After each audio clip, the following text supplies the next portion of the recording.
Magandang araw sa inyo mga kaibigan. Itong ating almusalita sa araw na ito, October 1. Ang ebanghelyo natin ay Matthew 21:28-32. Ito ang talinghaga ng dalawang anak na inutusan ng tatay. Yung isa ay sabi, oo, pero hindi nakapunta. Yung isa naman sabi, hindi, but later on nagbago ang isip at nakapunta. Dinagdagan ni Jesus ng ganito. Jesus said to them, Amen, I say to you, tax collectors and prostitutes are entering the kingdom of God before you.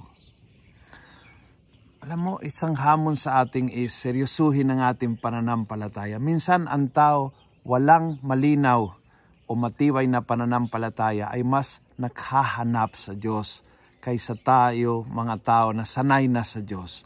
Ito isa sa mga karanasan namin sa Camino. Mga tao na maaring walang pananampalataya pero yung po'y hindi nami-miss pumasok sa simbahan, umaten sa misa, hinahanap yung mga religious things dahil uhaw sa Diyos.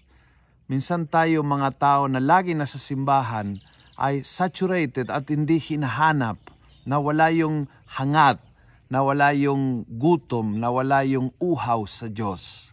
Kaya sabi ni Jesus, prostitutes, publicans are entering before you into the kingdom.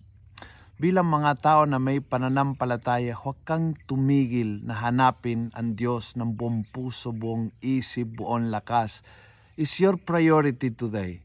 Priority sa buhay mo ito. Priority ng puso mo ito. Priority ng diwa mo ito. Hanapin ang Diyos.